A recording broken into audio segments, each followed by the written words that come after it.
लेकिन हमारे यहाँ एक तबका है जिसे हम लिबरल तबका कहते हैं, वो ये नारा लगाता है कि इस्लाम जो है और मशरकी रिवायात औरत की तरक्की की राह में रुकावट है।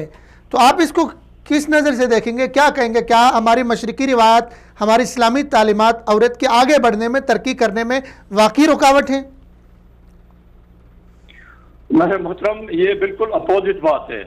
सही। अगर दुनिया की तारीख में देखें तो जितनी इज्जत इस्लाम ने औरत को दी ना, सही है, शायद ही दुनिया के किसी मजहब ने औरत को इतना एहतराम दिया।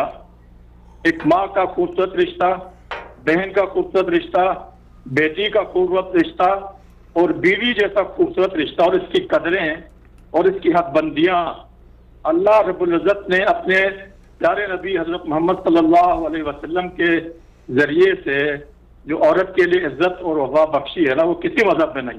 सही है। अब रही बात तरक्की के लिए हमारे मशरकी मशरे में या इस्लाम या मजहबी रवायात जो है ना औरत की तरक्की में रुकावट हैं, तो मैं आपको बताऊं कि दुनिया के अंदर जितने भी तरक्की याफ्ता माशरे हैं ना, जिसको ये बुनियादी चीज ये है कि तरक्की भी ना दो तरक्की है। एक तो जो मेरे और आपके जहन में हम एक कमजोर इंसान की हैसियत से हम जिसको तरक्की की तारीफ समझते हैं, वो नहीं है।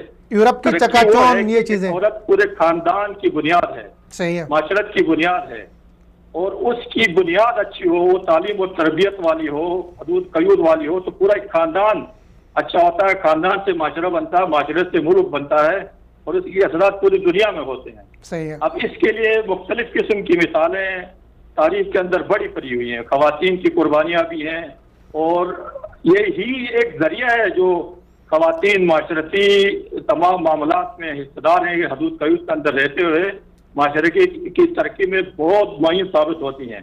मैंने आपके साथ, आप जिस मुल्क में बैठे हुए हैं सऊदी अरबिया में, मैं यहाँ दुबई में बैठा हूँ, मेरी अपनी ऑब्जर्वेशन है, ये मेरा अपना जो है ना मुशाहिदा है कि यहाँ की औरतें माशाल्लाह हिजाब के अंदर रहते हुए, अबाई के लिबास के अंदर रहते हुए अपने मर्दों से ज्यादा अपने माशरे की तरक्की में, इदारों के जो है ना नशोनुमा में बहुत ज्यादा माविन और मददगार साबित हो रही हैं। बहुत शुक्रिया इंजीनियर अब्दुल मुकीद साहब, आपने टाइम दिया। सलामत रहिए। बहुत खूबसूरत आपने गुफ्तगू की।